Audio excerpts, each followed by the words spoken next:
2025, and I have a lot of individuals to acknowledge. This morning is going to be a really good post-cabinet press briefing. We have the Honorable Daryl, our Minister of Science, Energy, Telecommunications and Transport.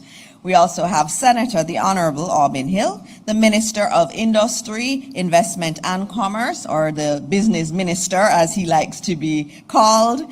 We will also be joined by the Honorable Floyd, our Minister of Agriculture, Fisheries and Mining. We also have with us Dr. Troop, the Permanent Secretary in the Ministry of Education, Skills, Youth and Information, and if I may say, the best ministry. Mrs. Santia Bennett-Templer, I know she's supposed to be here, the Permanent Secretary in the Ministry of Industry, Investment and Commerce. We also have Mrs. Carol Palmer with us, Permanent Secretary, Ministry of Science, Energy, Telecoms and Transport. And Sonia Linton, Vice President, Export of JAMPRO. We also have Olive Wilson-Cross, the CTD in the Ministry of Science, Energy, Telecoms and Transportation. We also have Owen Ellington, Acting Managing Director of the Jamaica Urban Transit Company, JUTC. I also want to welcome some special guests that we have with us. We have Mr. Sidney Thwaites, the President of the Jamaica Manufacturers and Exporters Association, JMEA. We also have Mrs. Kamisha Turner-Blake, Executive Director of the Jamaica Manufacturers and Exporters Association.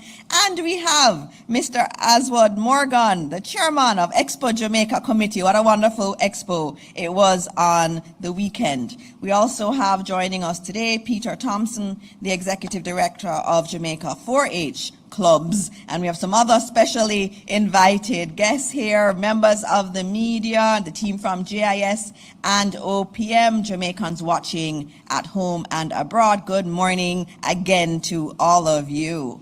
Before we begin, I have to acknowledge the sad passing of a much loved journalist, Alicia Smith of the Jamaica Observer.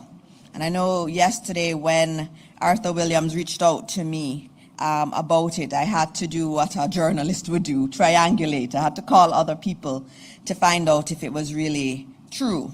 And it was. I know it was a very sad day for many of you in the media world. And I need to note that Alicia didn't just work at Jamaica Observer, she was also a former team member of the Jamaica Information Service. So I know many of you are here this morning, you are mourning her loss, and I thank you for being here, and I obviously have to thank her for all her service that she did in her time at GIS and also with the Jamaica Observer. And so on behalf of the government of Jamaica, I want to express our heartfelt condolences to her immediate family and to her media family on her passing. And of course, may Alicia's soul rest in peace. And as we start this morning, as always, I'm going to give you some good news stories, showing you how your government is working for you. The first one, and I always try to start with this, the crime statistics. Murders are down 35.9%. That is a big number. That's a big decline in murders, and that's coming from the latest statistics from the Jamaica Constabulary Force. The JCF's crime data shows that 191 homicides were recorded up to April 5. And if you look at last year, January 1 to April 5, there were 298 murders last year. This year, we have 107 fewer than we did last year. That's a big deal. That's 107 less families mourning their children. And when the numbers were going up, we were all exclaiming in Jamaica, and rightly so. And as the numbers go down, we have to celebrate it. And it's not just the homicide numbers. If we look at shootings, shootings are down by 26%. Rape, down by 57%. And robberies are down by 7%. Those are the true numbers. It says we're going in the right direction. Are we there yet? Absolutely not. But for the first time in a long time, we can celebrate these numbers, and we have to celebrate all this work.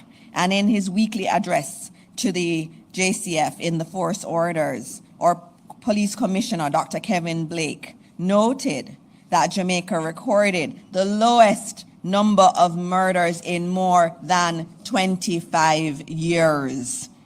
That is such a big deal. He highlighted that the first quarter of 2025 marks the sixth consecutive quarters in which murders have declined. Commissioner Blake also noted that the first quarter also saw the most significant drop in major crimes we've seen since 2001. And these reductions are a result of continued investment in intelligence-led policing, technological upgrades, and strategic partnerships. I'm so happy when I go around the country to our schools and I get to see many of the police officers because they join me on the school tours. And they're always so proud to tell me the stats in their area. They'll tell me, oh, we're down 40%, they all know their numbers. Our police officers are working hard. They're working so hard to bring the numbers down, and they're so proud to tell you of the success that they're having. And so I'm very, very happy to again inform us and remind us that murders are down 35.9% in the first quarter. Then I have to also note another good thing. The long-awaited National School Nutrition Policy was considered and approved by Cabinet on Monday, and we will be tabling it in the Houses of Parliament as a white paper. And this policy has been in train for a long time, and I'm so very happy, and congratulations, PS, that we're finally at this point where we can bring to Jamaica the National School Nutrition Policy, which will change the way our children get their meals in schools and the entire apparatus around school nutrition. The other thing I want to note is the government rolling out its $1.5 billion quarterly road patching programs. I know in December and January when we all saw them patching the roads, everybody was happy. But that was not a one-off. It will continue, and so the government will be rolling out another set of road patching in May to improve road conditions. The initiative will target our most critical road corridors. The program will prioritize main thoroughfares and high-trafficked corridors, community and parish roads in need of urgent repairs. And so, as I said, all this work is scheduled to start in May with a phased rollout to ensure efficiency and to maximize the impact of this. And I know all of us are looking forward to this continued work to upgrade our roads. And this is in addition to all of the fantastic work that's being done under the Spark program. I have a list that is 15 pages long of good things happening, but because I have all of these esteemed ministers in the room this morning, I will not go through them today, and I will be moving on to our presentation. So as I said, we have three ministers here, three wonderful ministers, yes, okay, and then I'm now hearing that we've changed the order of things, and that Aubyn Hill, or Senator the Honorable Aubyn Hill, or Minister of Industry, Investment and Commerce, the business minister, will be going first. And then we will have the Honorable Daryl Vaz, Minister of Science, Energy, Telecoms and Transport. And then the Honorable Floyd Green will come up, who is our Minister of Agriculture, Fisheries and Mining. So please welcome our business minister, who did such a fantastic job, and congratulations again to the JMEA on a wonderful, wonderful Expo Jamaica over the weekend. So, Minister Hill, you're first up.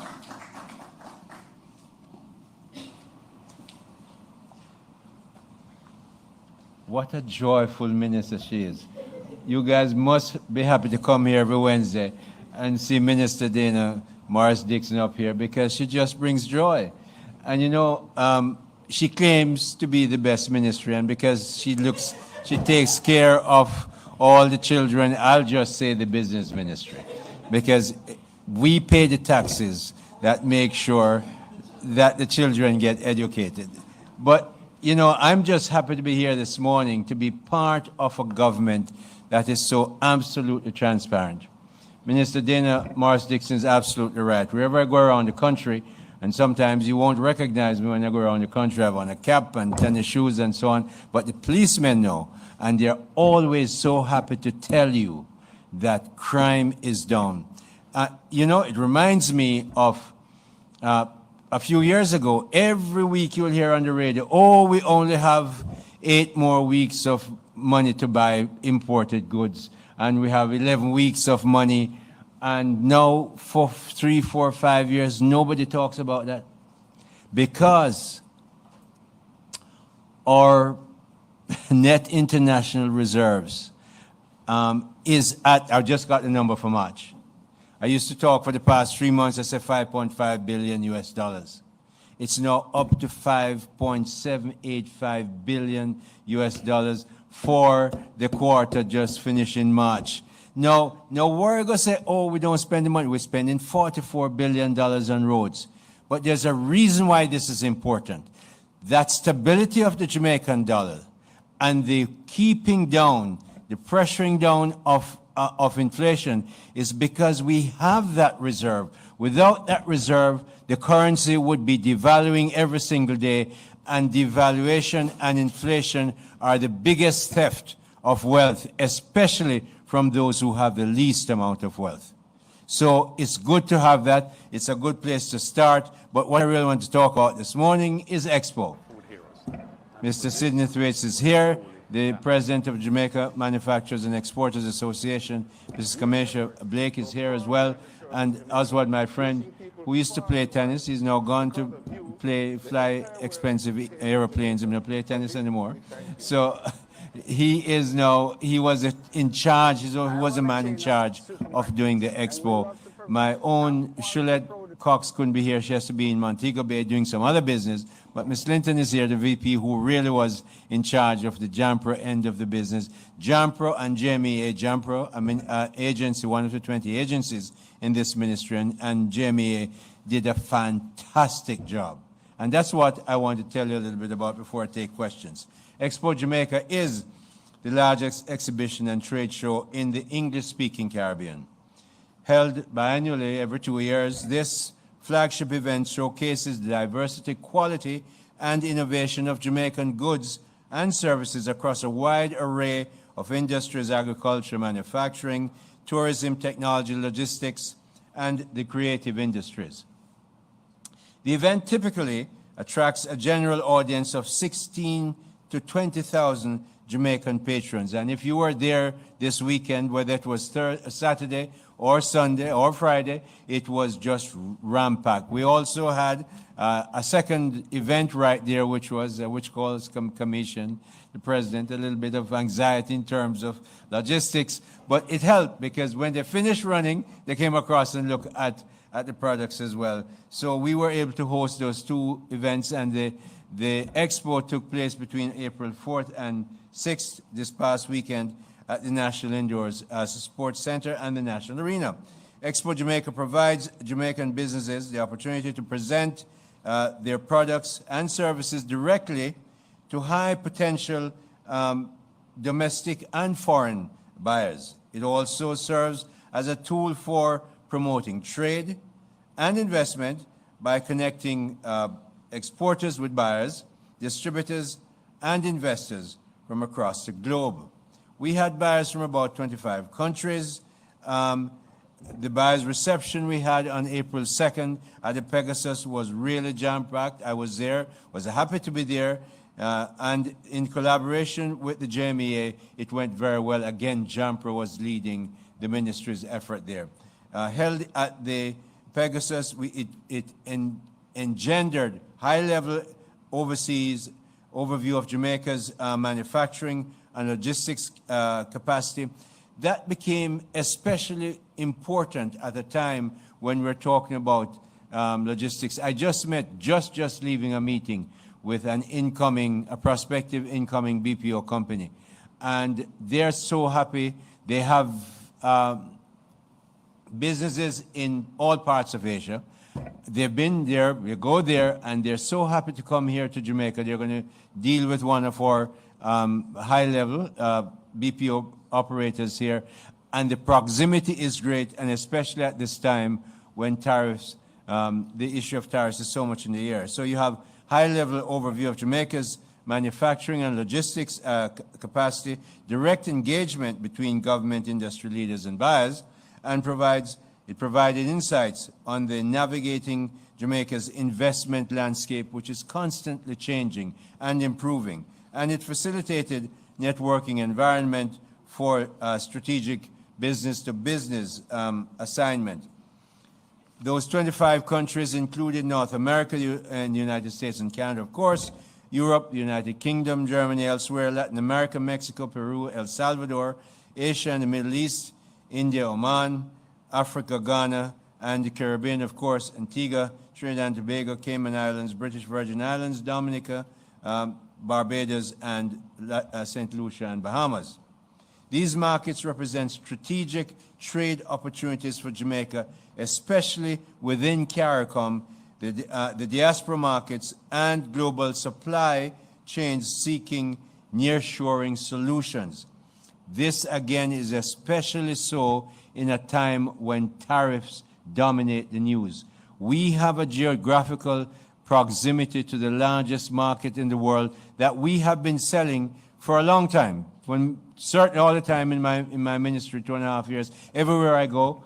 Kamisha has been in some of my business missions. She's heard me. The geographic location is so fantastic. Now it is becoming so vital because people are now looking to come to Jamaica as a place to invest, near shore, set up your Jamaican company, and off you go. And thank God, if there's any thanking to be had, we are at the lower level of the tariff range. Buyers represented a wide range of key industries, food and beverages, chemicals and pharmaceuticals, textile and apparel, digital and professional services, including ICT, BPO, and financial services. Financial services is something Jamaica is going to have to grow into to become the rich country we must, because we cannot continue to sell to less than 3 million people with a per capita GDP of less than 7,000 become rich. We have to find new markets. The existing ones are good, but they haven't made us rich. We have to find new ones, rich ones, to make sure we can sell more goods and services too. So electrical and electronics were on play, hospitality and tourism always there in the space, and environmental solutions. We had 884 buyers attended the Jamaican Export. That's a record. Big records. I mean, we don't have any people in here who clap, but Jamie needs a big clap, and Jampro and the ministry and all of us who work to make it clear. We had over 450 were foreign buyers. We had 440 official business meetings. These are the official ones. And people are in there, they meet people, they go out and have their meetings. Those are just the ones recorded through Jampro. Because once you get there, you start doing business. And you know, we had people go and check.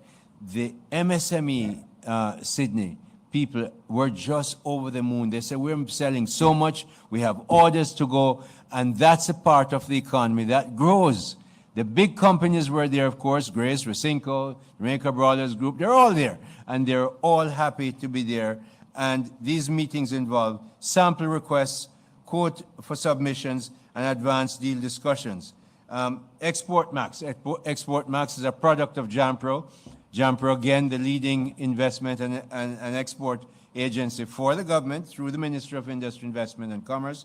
So we had in Export Max cohorts from cohort 4, agribusiness were there, non-food manufacturing, global digital services, that's BPO. Media impact was huge. We had for Jamaica 2025, Expo 2025, promoted through a multi-platform promotional blitz.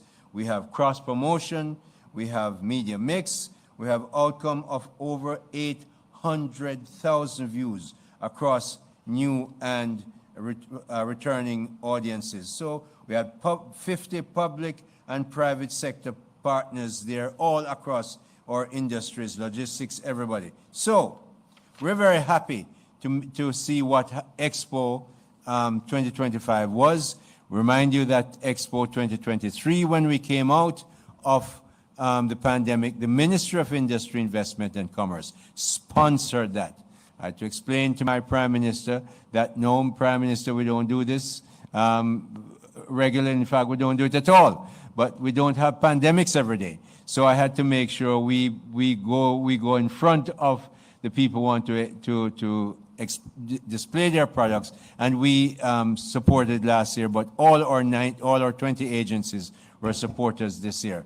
I'll take questions on that, but one item that Minister Vaz is going to explain a great deal on, we're making it easier for the transport sector to get the vehicles that they need.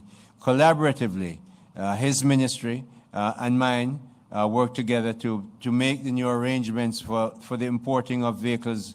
For 10 years, we moved from 8 years to 10 years for vehicles that take 8 passengers. Others, we move from 10 to 15 years, and making sure that we make it as equitable as possible. He will give you details on that, just to say that this is how this government works. We collaborate to make sure these things happen, and we've collaborated with a lot of other ministries on other things that we're doing. That's my piece. Do I take questions? No, because I have to go and make a speech, Minister, so can let me out of here as soon as you can. Naomi's here. We get to hear Naomi's beautiful voice. Taking the questions, Minister Hill is here. Are there any questions for Minister Hill? I know we have some big announcements coming up from Minister Vaz, so let's go with the questions. Over to you, Naomi.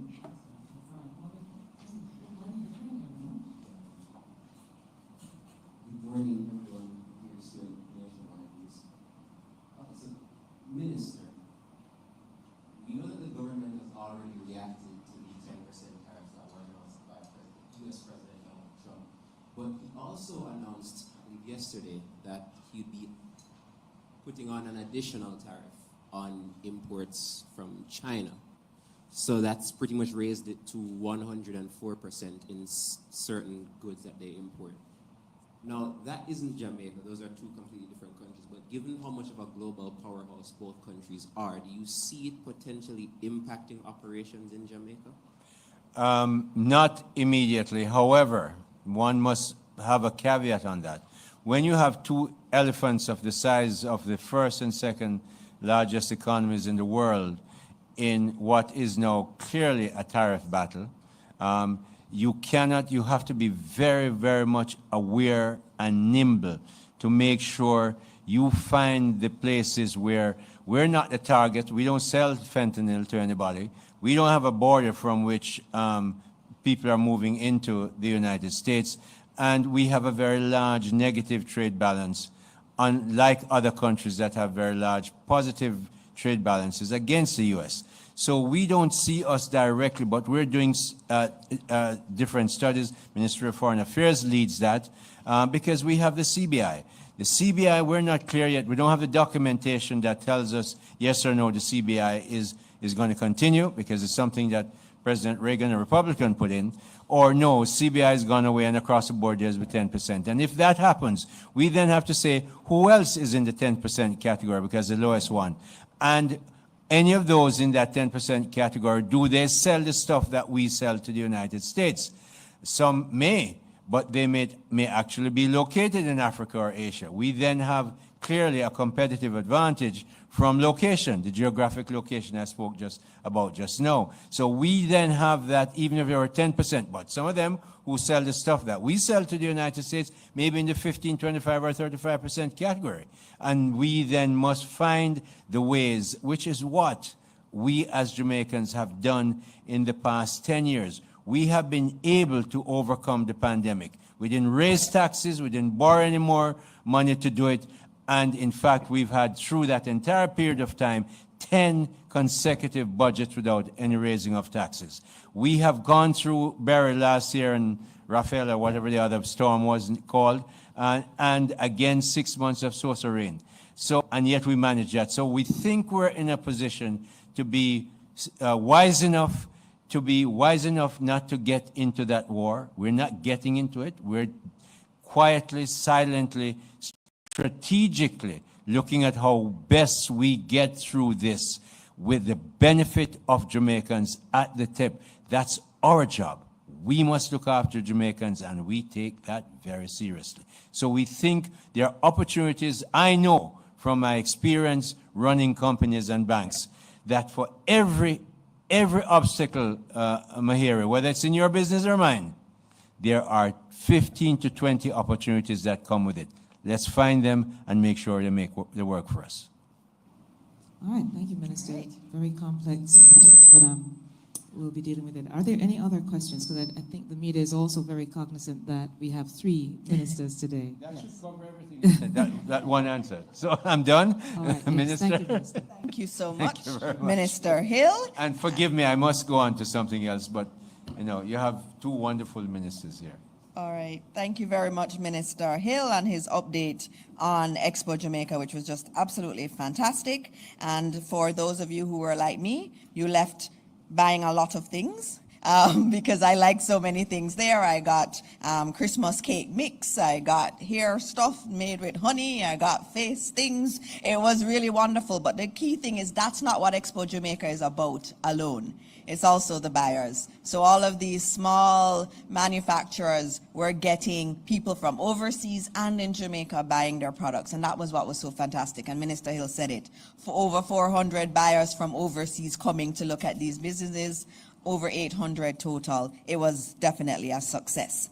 And so now we move on to some very important announcements from the one and only, the Honorable Daryl Vaz, or Minister of Science, Energy, Telecommunications, and Transport. Make him welcome. And the pretty yellow bus. The pretty yellow school bus is outside of Jamaica House, so that just for emphasis this morning. Minister, over to you. Thank you very much. Good morning, ladies and gentlemen, permanent secretaries, colleague ministers, and of course, those viewing on social media.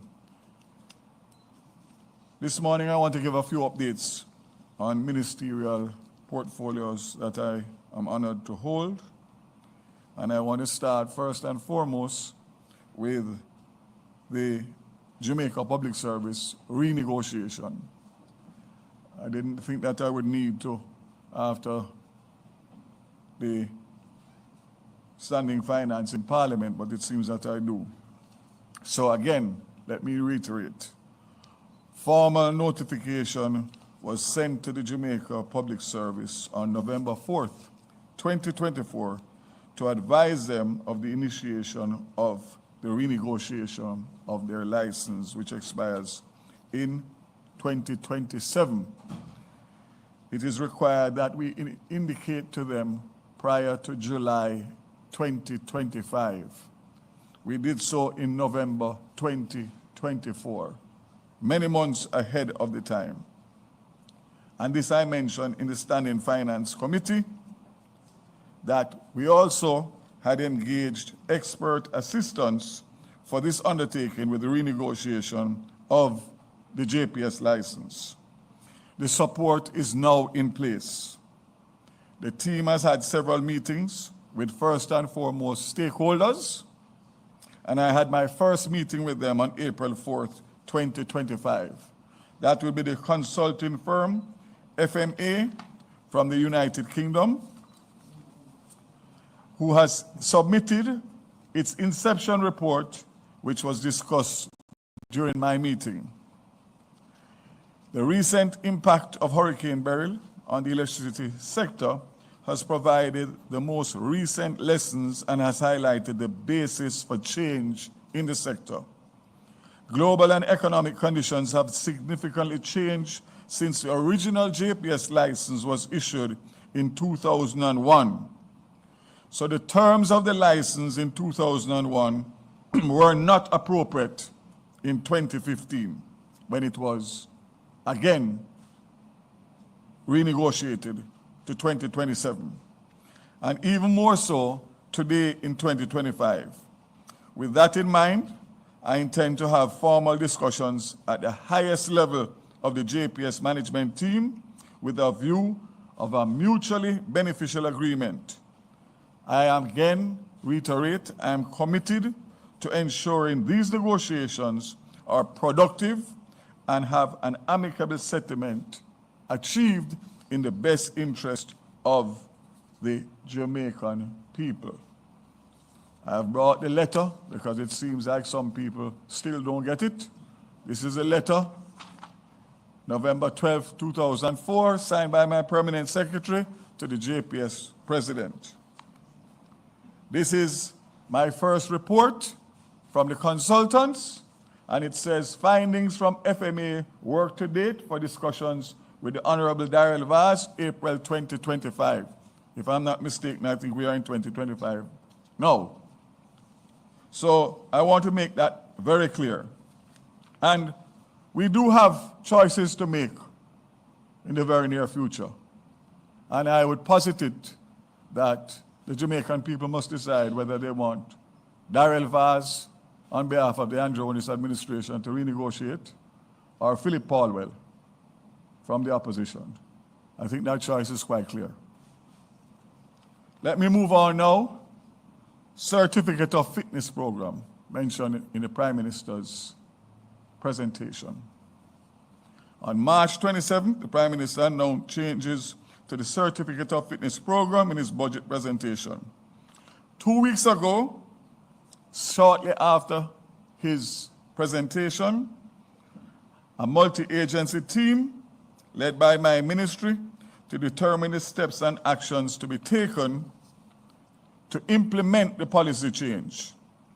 In addition, provisions are to be made for motorists to license their vehicles for up to 2 years at a time. The team is working on a technology solution to integrate the fitness and registration systems, enabling the Jamaica Constabulary Force to access all necessary vehicle information via the license plate. This will require amendments to the road traffic regulations to give effect to these changes. The projected implementation time for this is within the next 2 to 3 months. Between June and July is what I have mandated my permanent secretary. It is important to clarify that contrary to some media and social media reports, the policy position announced by the Prime Minister does not currently exist in our legislation. Existing provisions allow 6 months for commercial vehicles and a maximum of 2 years for all other vehicles. Let me again, for clarity, state that there will be no fee increase in this policy change. So the extension of the time for your registration and your certificate of fitness will not come at an additional cost. Currently,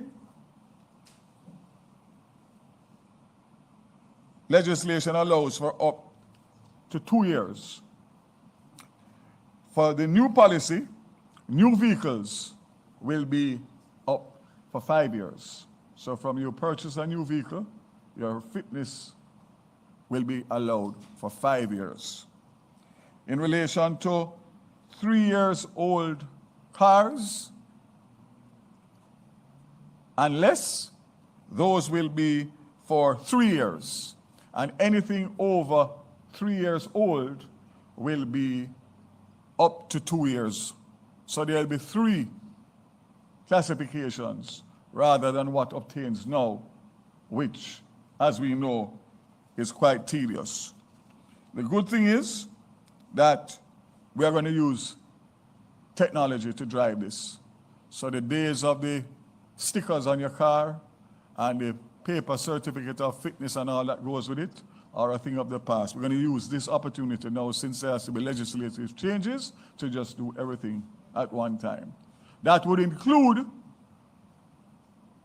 getting a driver's license, where you go to the depot, and depending on what methodology you wish to use, is how fast you get through. Whether you wait months, or whether you wait a few minutes or a few hours, all depending on who you see and who you talk to.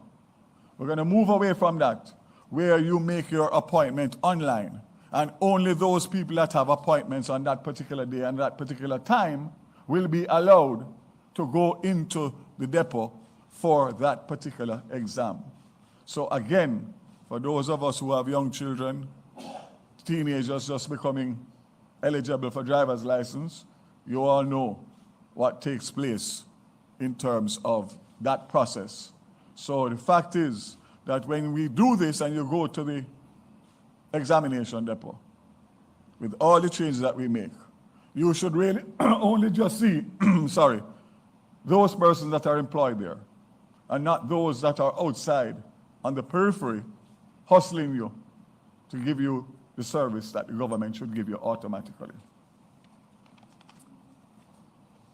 Another one that is of huge concern, not only as it relates to road use, but national security, is the management of the demonstration plates.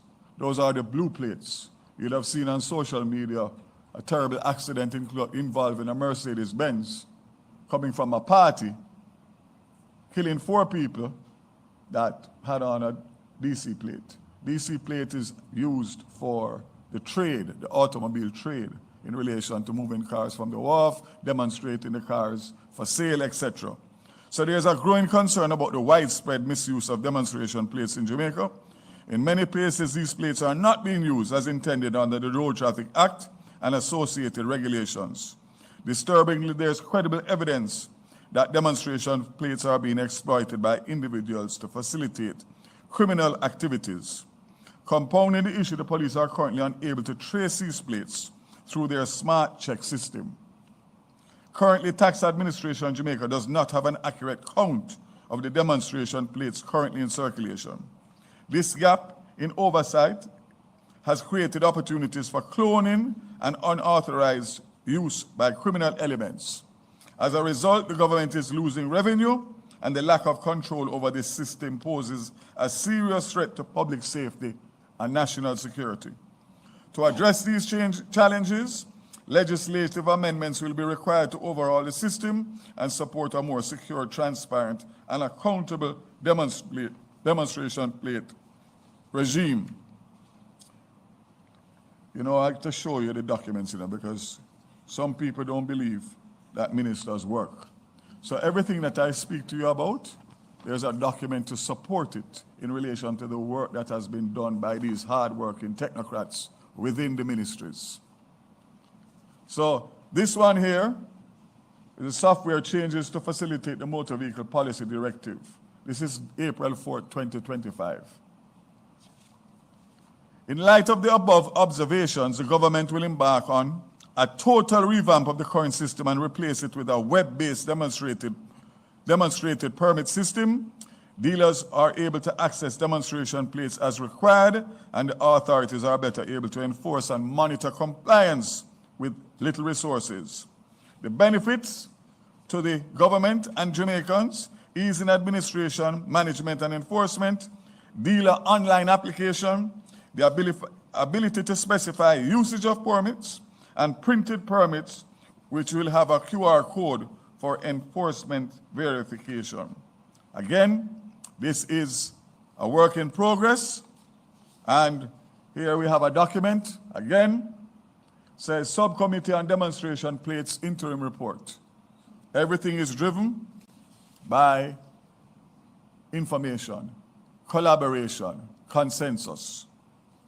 And this one here, on my return from traveling last week, the minister's brief on proposed management of demonstration plates. So this is not driven from the minister down. This is driven from the technocrats and the stakeholders up. So we can easily develop this demonstration plate process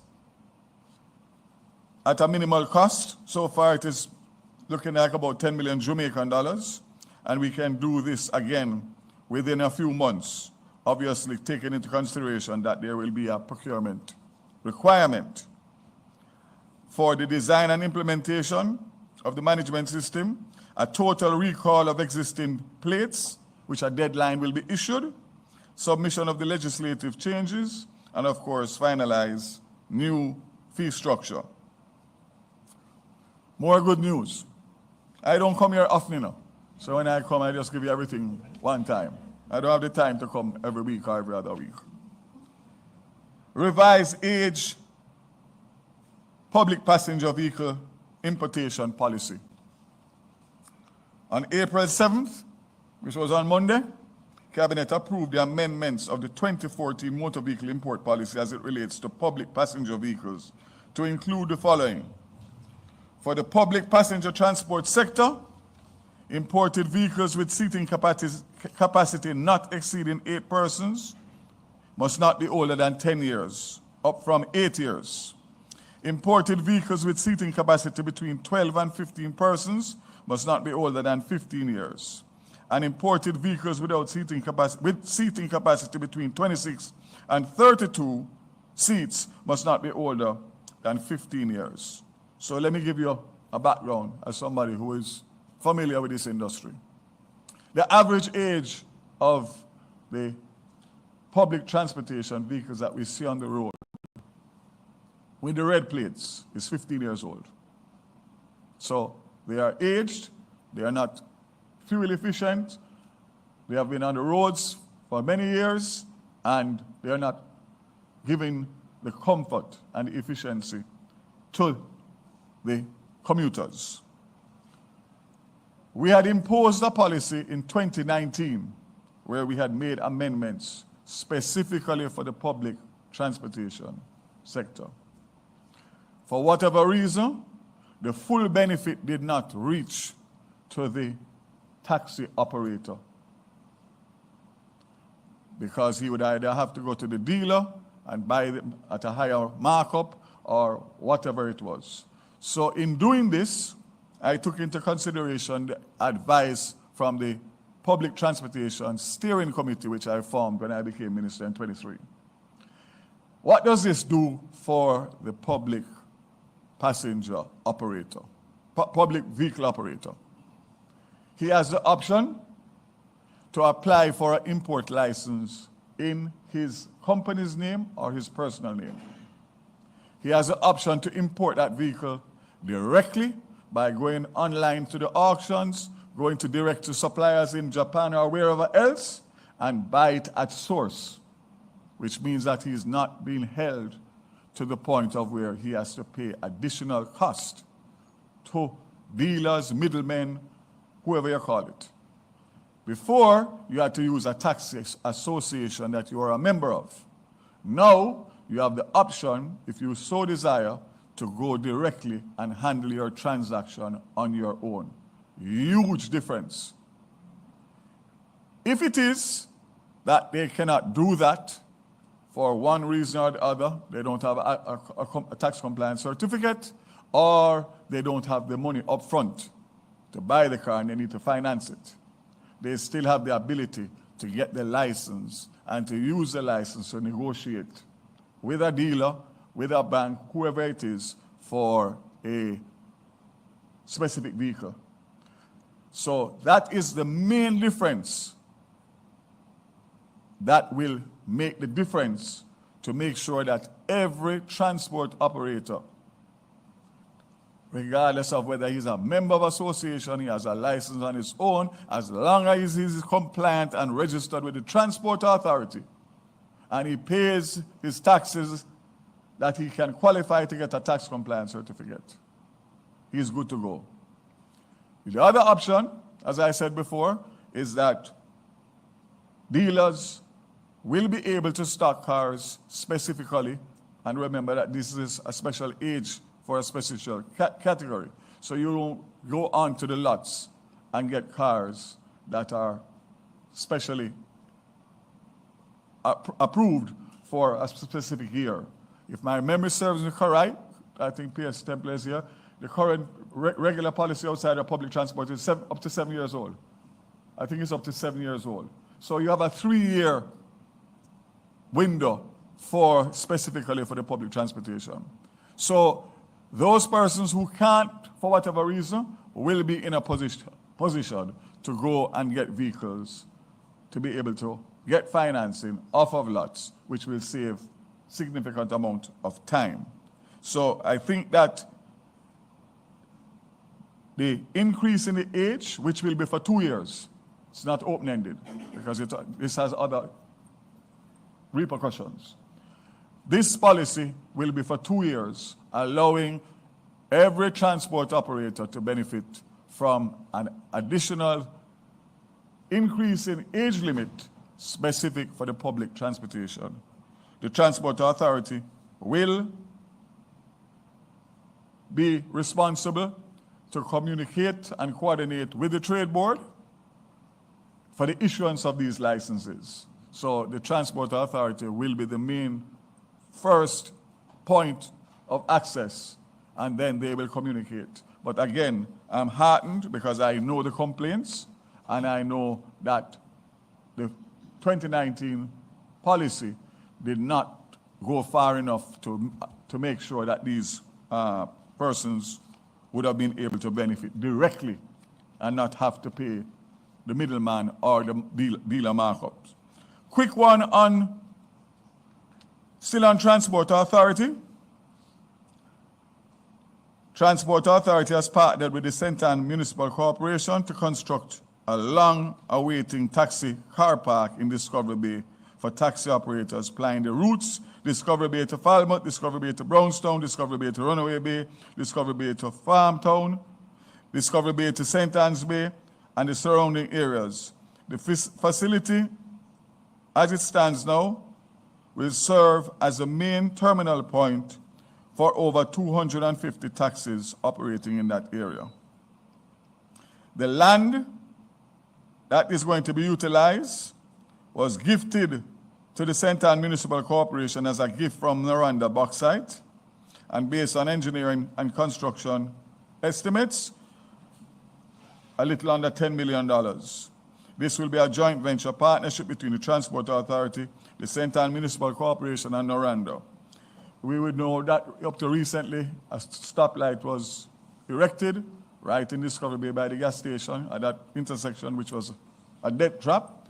And those of you who travel that route would know that the taxis were parked in every plaza and every gas station and on the roads all around there because, in fairness, they had nowhere else to go.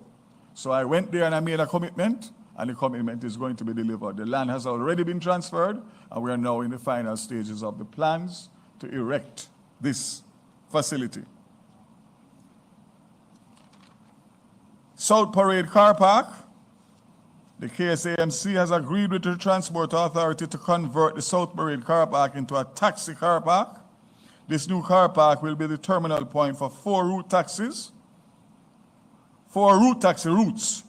The facility will help in alleviating the chronic traffic congestion in downtown Kingston, and some amount of retrofitting is required, and the authorities are working collaboratively to identify sources of funding. More importantly, conversion of 11 JUTC routes to route taxi routes. Transport Authority and JUTC have finalized the conversion of 11 JUTC routes to route taxi routes. During this licensing period, the authority has commenced accepting applications for these routes to allow Hackney carriage operators to convert to route taxis and provide legitimate service along these routes, remove the element of conflict with the authorities and the risk of associated with prosecution and seizure of vehicles for operating contrary to their road licenses, provide for the attachment of approved fare structure for these routes, and provide reliable means of transport for the traveling public. Application opened in March. The steering committee is also looking and has in front of the JUTC an additional 12 routes for taxis. That request is under consideration. Well, it was up until now because it's approved. And the KSAMC are exploring parking arrangements at the Pichon Street Transportation Center. These 12 additional routes that are under consideration for Hackney operators who have been providing public transportation service on these routes for some time now. This will ensure that the taxi operators have the right to an appropriate fee structure. So again, and I'm going to get to that now, there's this feeling that the JUTC is competing against the public transportation operators. Absolutely not.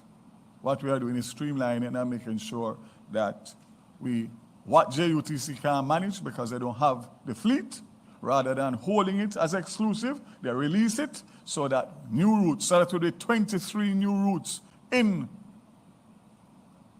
the KMTR. 23 new routes. Just think about what that will do to expand the ability for commuters to travel and also operators to earn. Let's go to the big one now. The rural school bus service. Following the Prime Minister's announcement of the rural school bus service, preparations are advancing. This will be a joint initiative between the Ministry of Education, Skills, Youth and Information, and the Ministry of Science, Energy, Telecommunications and Transport. We have a meeting immediately after this, since I knew Minister Dixon would be here and our PS and team, and my PS and team. So we won't waste any time. We'll finish this, we'll go straight into that meeting. So, let me outline just quickly what we are trying to achieve. The Ministry of Transport will be responsible for managing the buses. Ministry of Education will be required to find the funding for the buses and also to provide the routes for the buses. You will see outside one of the test buses that we brought in, which JUTC has tested, approved, and the bottom line is that this first 100 buses, 50 of which I hope to get here within the next 60 days, will be used for the major corridors. And once we have the major corridors figured out, then of course we move into the interiors. Based on the numbers of students and schools, which I just want to give you so we can put things in perspective as it relates to the task that is ahead of us. So we have 162 remote rural schools with 15,168 students. We have 440 rural schools with 105,000 students. And urban schools, we have 379 of those with 257,000 students. So it simply means that the JUTC and the Ministry of Education, in starting this program, it will take some time to be able to really have the impact that we want, which means that there will still be a place for the public passenger vehicles to operate. The fact is that as of now, in rural Jamaica, the average cost for a student for one-way route is about $100, as against for adults, $200 and upwards. So that is why you find that the public passenger operators are reluctant to take the school children, and if they do, they take them as additional to what the vehicle holds in terms of regular adults. So they are what left, which causes reckless driving, speeding to get them off to go back to make up for the shortfall, and what we want to do is simply separate them. We want to separate the children.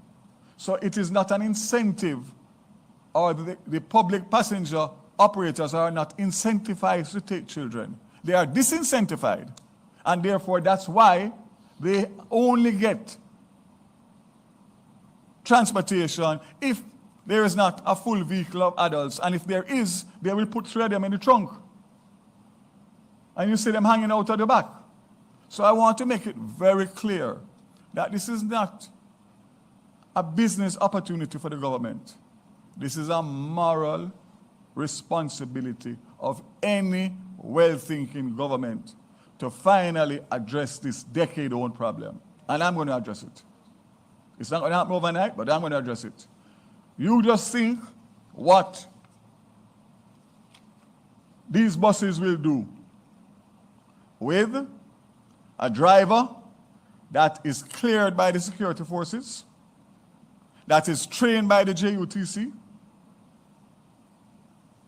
that has a cashless system, so the part students swipe and the parents load up the card for the concessionary rate for the children, and an app where you can track the bus so parents can know at all times where their children are, and the JUTC and the government can know whether the driver is driving correctly, what he's doing, what he's not doing.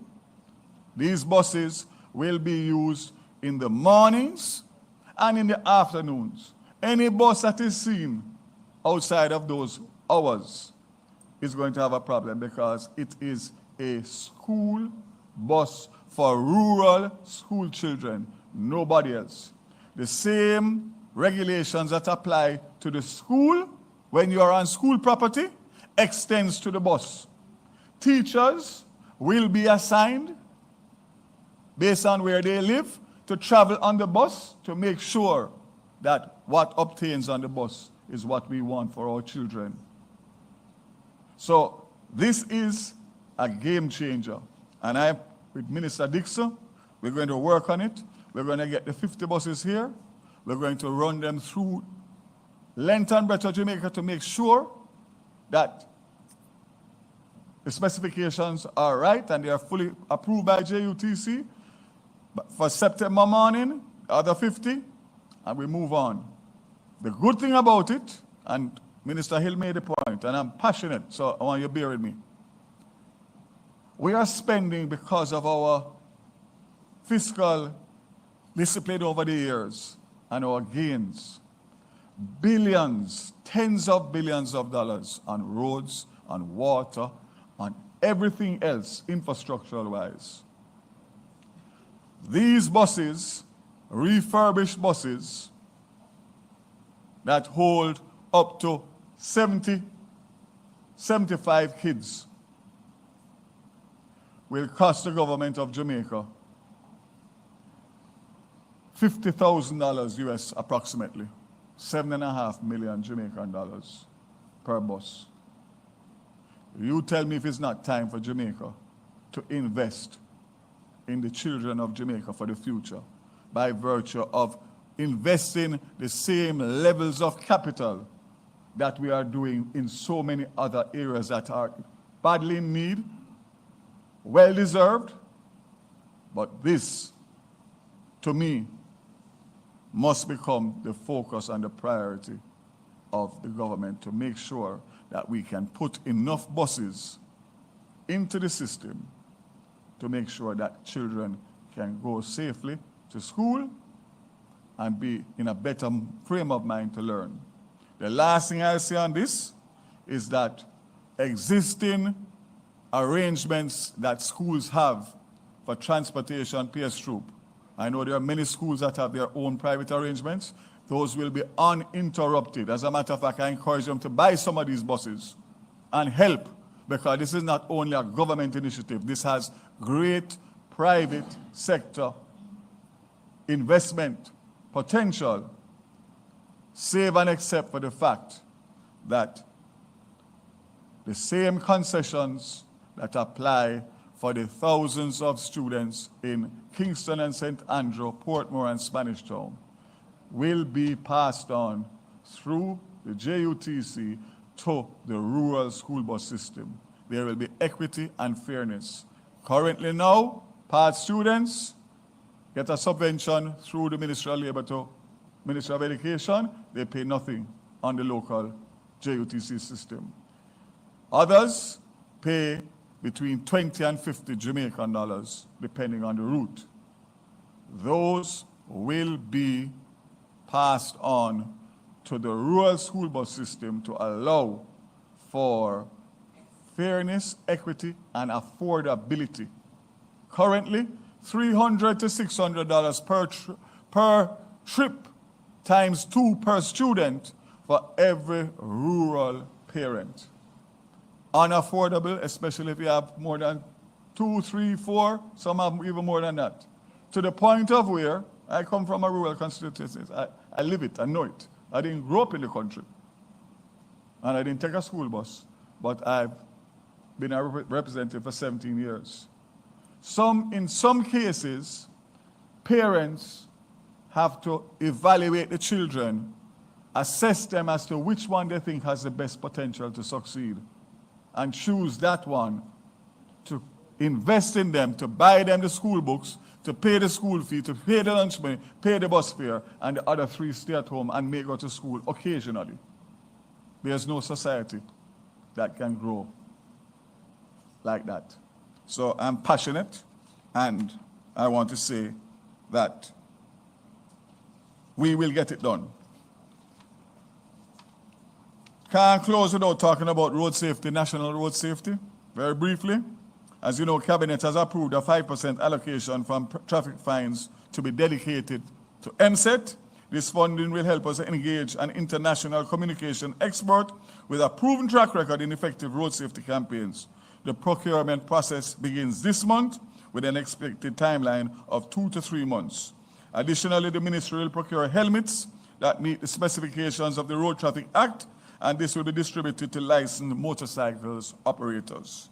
At the same time, the ministry is pressing forward with the pedestrian safety program using a multi-ministry, multi-agency approach. To date, adult pedestrian fatalities remain a major concern among the categories of road users. Following discussions with the JCF and MSET, the aim is to partner with the Constabulary Communication Network to enhance our ongoing public education campaign, which we launched in February 2025. While March 30th marked the deadliest day since the start of the year, there have been 7 days where at least 5 people have died in traffic accidents. The recent spike in road crashes highlights the urgent need for targeted interventions, strengthening enforcement, improving public education, and fast-tracking legislative and technological reforms, which are critical to reversing this trend and saving lives. The period, April 1st, 24 to March 31st, 25, there was a noticeable decline in fatalities. Not good enough. Still, too many people losing their lives on the roads on a daily basis. And the ministry and the government is committed to address this with the funds that we are now getting. I think when I spoke to PS yesterday, we should get between $100 and $150 billion from the traffic fines that were previously earmarked only for the Ministry of National Security, Ministry of Finance, and the Ministry of Justice. Yet still, MSET had responsibility for national road safety with no budget allocation. Well, that has changed, and I think that with those funds, we can make a real impact in getting into the psyche of these drivers to understand that they have precious lives that they are responsible for when they go about their daily business. So I hope this was interesting. I hope that I have more good news in a few weeks to give you. But I'm sure that I have at least 1 week in the new cycle. I am pretty Thank you very sure much. of God that. bless you. Thank you. Thank you very much, Minister Vaz. And I was going to take questions, Naomi, but I want to get to Minister, if you don't mind. And anyway, not yet with the questions, because you and I do have a meeting. We have a meeting. We're finding a little room to continue our meeting on the school bus service with our PSs and rest of our technical teams. So he can stay. He's not running off because he has to meet with me. So I'm going to move on to the Honorable Floyd Green, our Minister of Agriculture, who also has big news announcements. This cabinet meeting on Monday, there were a lot of things that took place on Monday, and so we're giving you the highlights, and of course he has some good announcements to make also. So I will have Minister Green come, and then we'll take the questions after. Thank you, Minister Green. These hands tell a story of early mornings, tireless work, and unyielding dedication. Strong, weathered, and resilient, these are the hands of a farmer. Today, we honor their hard work and sacrifice, and we take a moment to say thank you. Jamaica is known for more than sand, sun, and sea. We're known for foods of the highest quality. This quality comes from the fresh ingredients provided by our food heroes, and for this, we're truly thankful. Your efforts go far beyond the shores of Jamaica, reaching people far and wide. Because of you, the entire world gets a taste of Jamaica. For this, we thank you. I run a chain of supermarkets, and we love to provide top quality produce to our customers. And through our local farmers, we can guarantee that. And for that, I'd like to say thank you.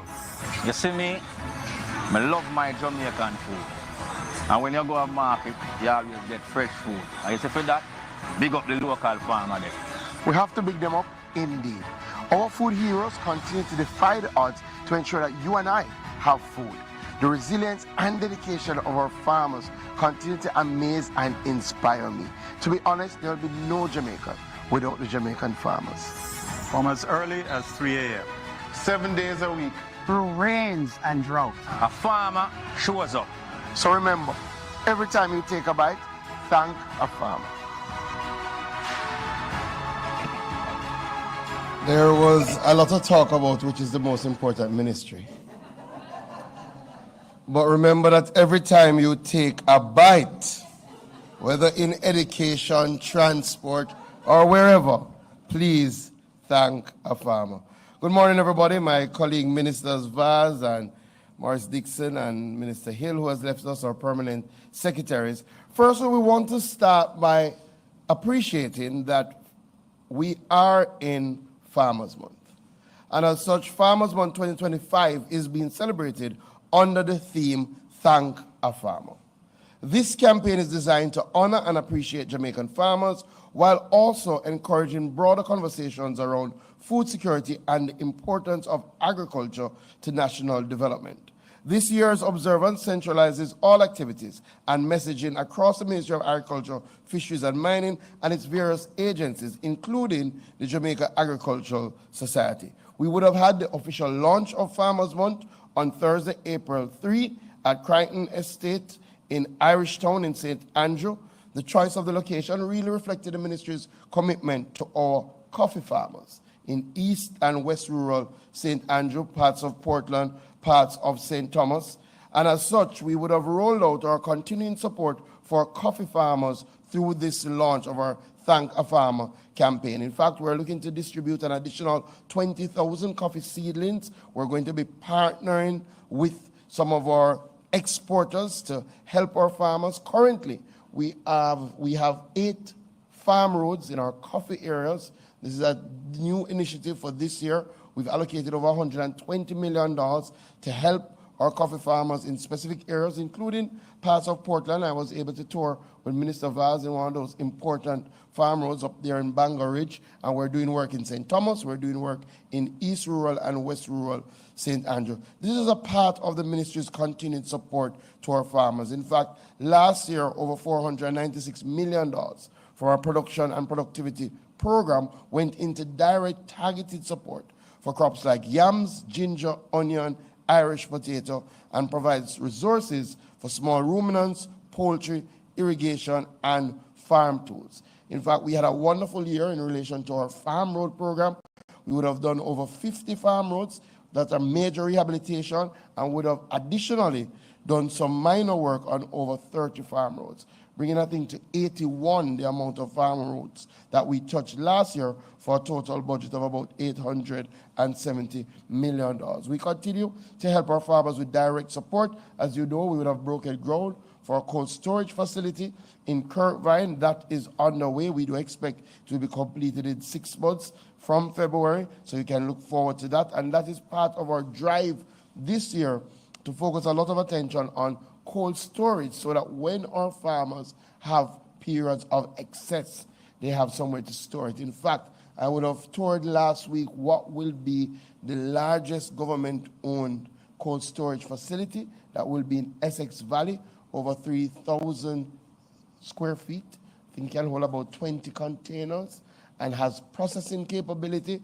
It's going to be something to behold, and we do expect it will be completed by June, and our Prime Minister will be able to open that facility. Irrigation, we continue to expand irrigation. I do repeat these things because if you listen to other places, you would not know that these things are happening in earnest. And as such, we will launch our Parnassus irrigation scheme this month for Farmers Month, which will bring an additional 300 hectares, about 600 acres, under irrigation support in South Clarendon. And we do expect the Prime Minister to commission that system on the 23rd day of April, which is part of our drive to bring 1,600 hectares under irrigation. And that does not include what we will break ground for this year, which is our Pedro Plains irrigation scheme, which will bring an additional 3,000 hectares under irrigation coverage. So for Farmers Month, we want all of you, every time you engage a farmer, the first thing you should say to them is, thank you. And we're going to have we had our farmer, Thank You Farmer church service. We're going to have our Thank You Farmer Manchester Food Festival on April 13th. We're going to have our Montpellier Agricultural Show on April 21, St. Mary Agricultural Show, April 21. All of this is Easter Monday. So wherever you are in Jamaica on Easter Monday, please find an agricultural show. We're in Manchester, we're in Montpellier and St. James, St. Mary, and also the St. Elizabeth Horticultural Show. We're going to have a Thank a Farmer Farmers Market here in Kingston and also in St. James, and a Thank a Farmer Wellness Fair where we will bring out our farmers and treat them for that day. In addition, we're going to launch our RADA mobile app roadshow. If you don't yet know, RADA has a mobile application that you can download on Android or iPhone that brings extension services to your fingertips. So for even those of you who are backyard gardeners and you're wondering what is happening to your tomato senator who planted and only got 2, we have videos now that can guide you through the process. I would love to tell you a little bit about our 4-H Expo, but that's next week, Wednesday. We're invited everybody to join. And yesterday, we had our first ever 4-H agribusiness pitch competition, where one of our REAP builders got $1 million. I said, we're one, but to be honest, we did regional competitions. We had 11 finalists, and at the end of the competition, we ended up with a tie.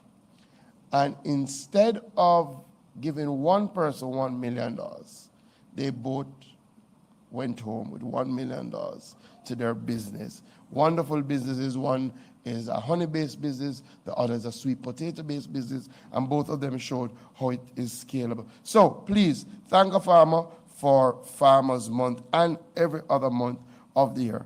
Additionally, I want to take a moment to speak about an important policy shift that was announced by the Prime Minister during his recent budget presentations, which is really changes to the vehicle import regime for agriculture and fisheries sector.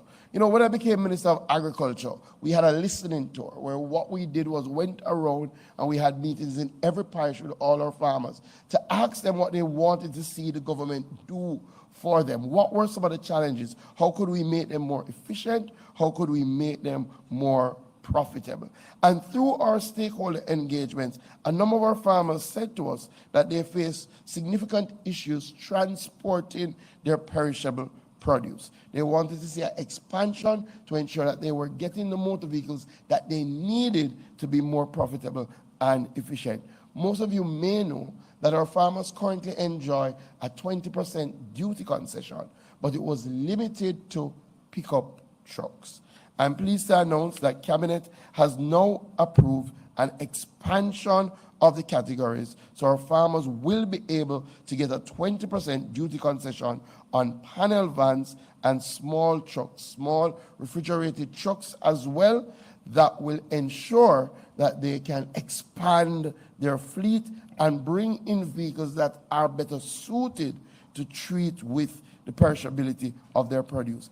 In addition, we looked at the cost of a number of these motor vehicles, and we have decided that for these panel vans, small trucks for farmers, that we're going to amend the age limit for these light commercial vehicles, increasing it from 10 years to 15 years. That means that there will be lower cost, more accessible for our farmers. And I kept saying our farmers, but I'm very, very pleased to announce that for a very long time, our marine fishers were unable to access the duty concession. Our fish farmers were able to access it, our farmers were able to access it, but not our marine fishers. I'm pleased to announce that we are making the changes to ensure that our marine fishers will now be able to access the 20% duty concession. And under all of these new criteria, they will now be able to get small refrigerated trucks that they can use in their fishing enterprise, hence strengthening their ability to participate in the blue economy, increasing productivity, increasing efficiency, and lowering barriers to entry and operation. Finally, I have to look at Dana because I don't know if she recognized that with us here, it's going to be a long post-cap. One of the things that we have been recognizing is that that we have been underutilizing our various trade arrangements in relation to exports. And as such, we have been proactive in seeing how can we, one, expand the trade arrangements that we have, ensure that we get access to new markets for our farmers, but importantly, how can we guide our farmers, how can we guide our exporters to be able to penetrate those markets, to be able to access the support services, to utilize our incentives, our waivers, and to get past technical barriers.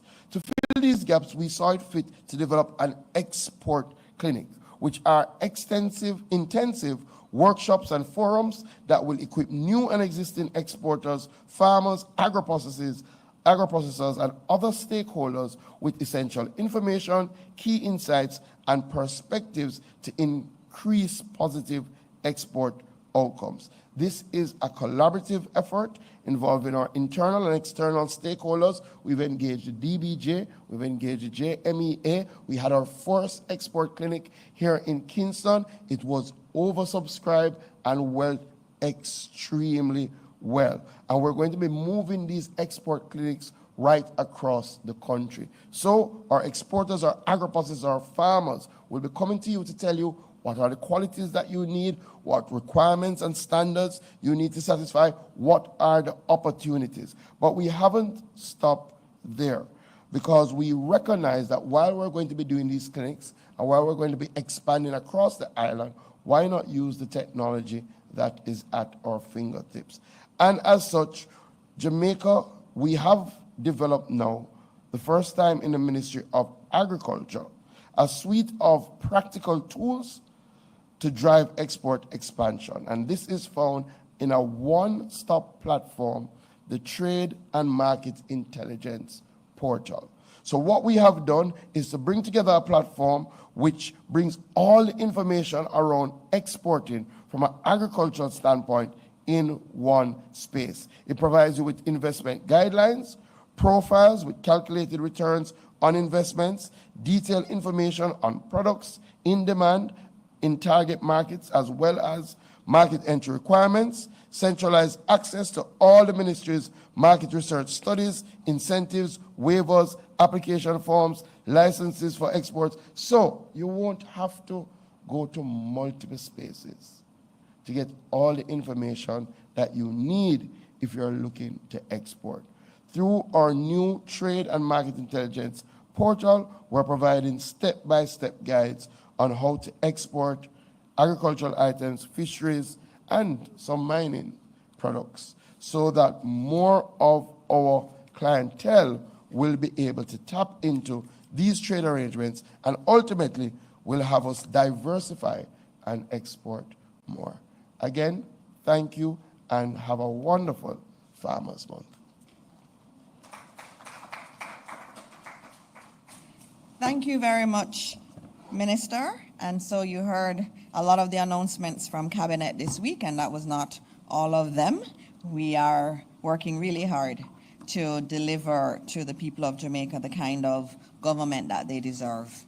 And so I'm going to hand over to Naomi to take questions from the media. We have Minister Vaz with us, and we still have Minister Green with us. Thank you, Minister. We have so many people online giving commendations to both ministers on their presentation. Before I get to the floor in our banquet hall, may I just give a few questions then from the ones online. Let me start with Minister Green, who was last. Minister, there's somebody online who wants you to explain how the waiver will impact the marine fishers, in particular, how it will work, how they can apply. So we do have a fairly robust system for people who want to apply for their concession regime. For farmers, this is normally done through the RADA, your local RADA office. Clearly, there are requirements that go with it. You have to be a registered farmer. Everything I've said, you have to be a registered farmer. There has to be some verification process.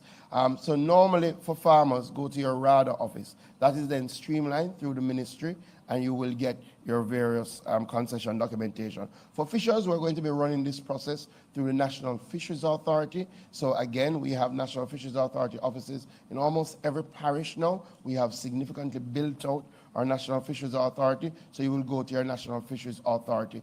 There is going to be a time lag.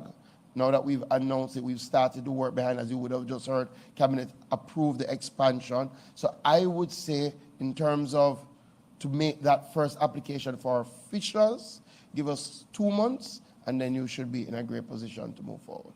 All right, thank you. Now to Minister Vaz, and there was somebody who said that you have an association with Portland, so they want to congratulate Titchfield on winning Schools Challenge quiz. May I then give Minister his questions from online?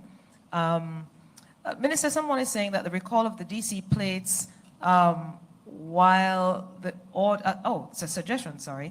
They're saying, well, why not recall DC plates while the audit is being done and change the system entirely? I suppose there's a question in the comment. Sure, that's the intention. Obviously, that the plates that are out there now, as I said in my comments, a lot of them are unaccounted for, and therefore that allows them to be used for all sorts of nefarious areas. So we will recall, but we have to make sure that we have something to replace the recall with, so that there's not a lull in the transition. But it will be done, and it will be done in the shortest possible time. All right. Let me just, being fair to you, big up, Minister. That's a whole heap of news for a long time. All right.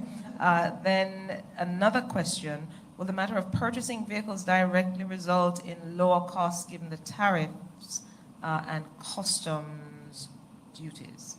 So the customs duties remain the same. The only thing that has changed is the fact that public transport operators will be able to bring in older vehicles, which obviously will be less expensive, which means less duty. So yes, they will benefit significantly from both the cost of the vehicle and, of course, the applicable duties on the wharf. But the duty structure outside of agriculture that Minister Green spoke about will remain thing. And let me take the opportunity to congratulate Titchfield, humongous for a little parish, with a big school in Kingston.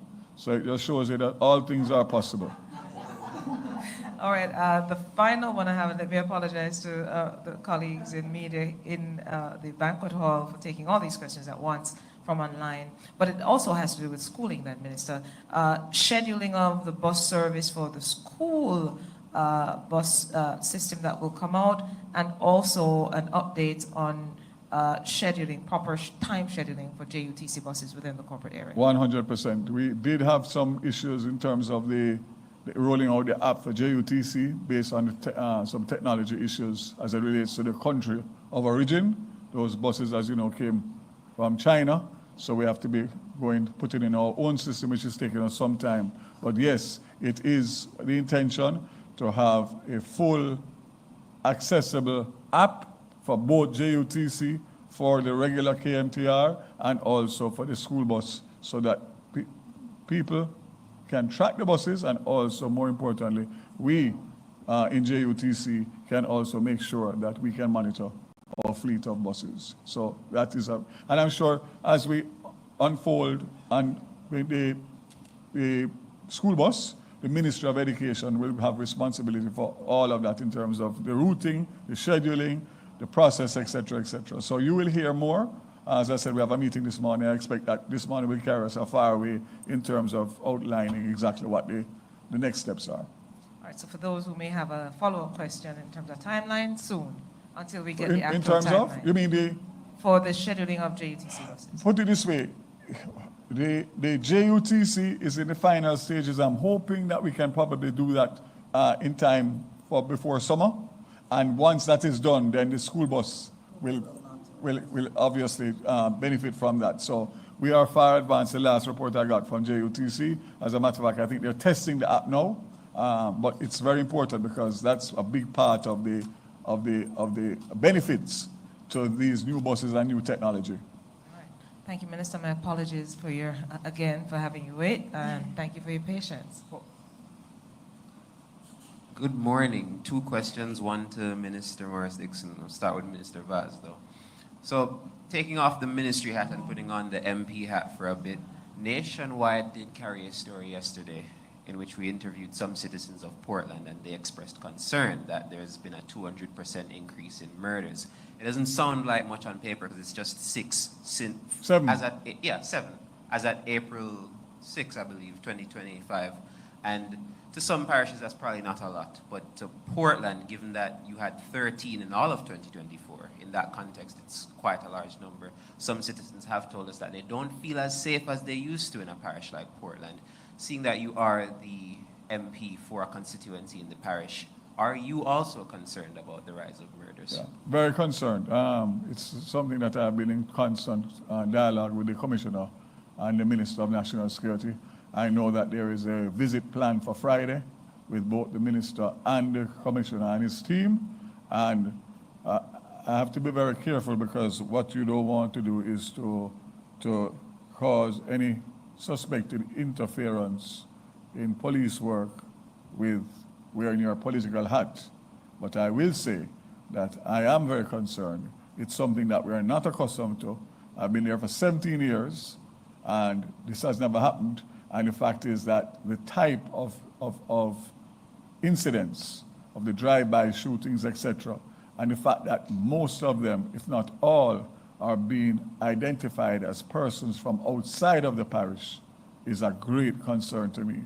And it means that we have issues, both in terms of access from the sea, the whole Haiti situation, which we know as an ongoing situation, and of course, the migration of criminals because of the pressure that they are under in other parishes. Portland is not and will not be a safe haven for criminals, whether importees or deportees. And what I can say is that leadership has one responsibility, and that is results. So whether you're a businessman, whether you're a minister, results is what counts. And as far as I'm concerned, leadership must be held accountable, and I expect that the police will deal with whatever the findings are to make sure that we return Portland to where it was in short order. And I will not relent on that commitment to the people of Portland. Thank you, Minister. And question to Minister Morris Dixon. Sure. I believe it was last year the JLP had called on Stocks and Securities Limited to ensure that the victims of the alleged fraud at the institution were compensated. Last night, we had the trustee from SSL on Nationwide at 5, and they told us that a fund had been established, a victims compensation fund, for people that may have been victims of the alleged fraud. They're supposed to submit their proof of claim. And that the fund was $500,000 US. That was the amount of money that's in the fund. Is this something that the government is satisfied with in terms of the route they've taken to compensate the victims? Well, of course, the SSL matter was one that the entire Jamaica was very concerned about. And the government has given as much support as we can in terms of getting to the bottom of it. And we know that there will be prosecutions that will be pursued in relation to what had taken place. In terms of the compensation fund, of course, for the government, we want all the victims to be compensated.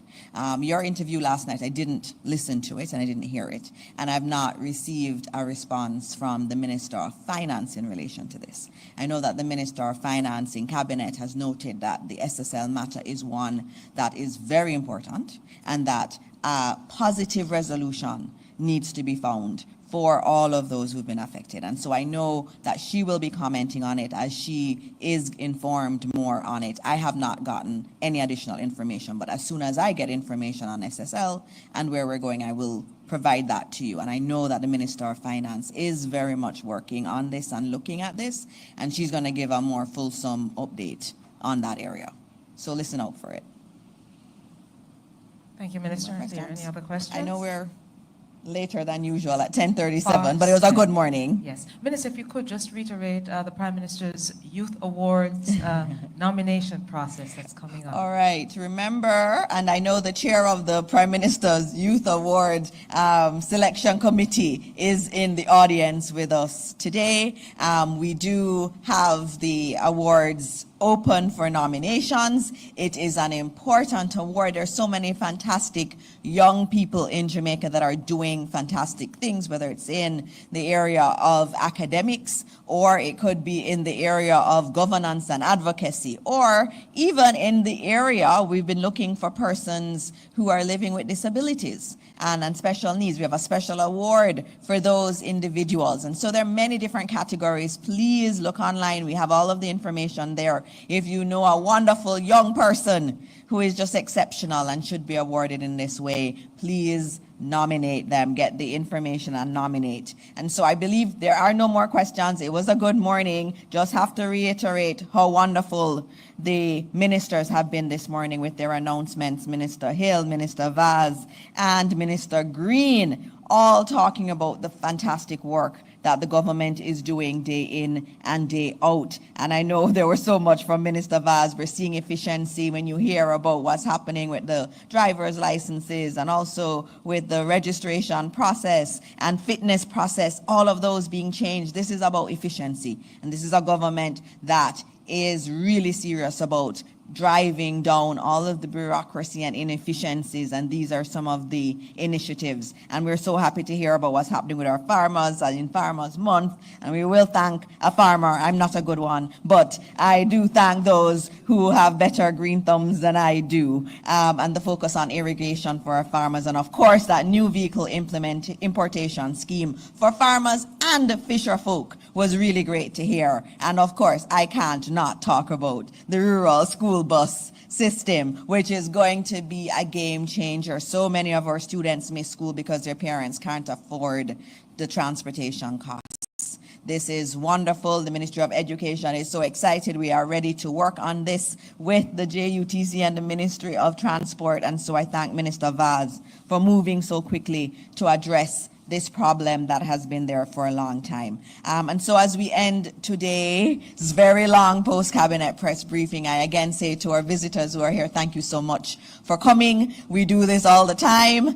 We open up ourselves for questions from the media. We tell Jamaica what is happening because we're very transparent. And so I thank you for tuning in this week. And as always, God bless all of you and God bless Jamaica, land we love. Thank you.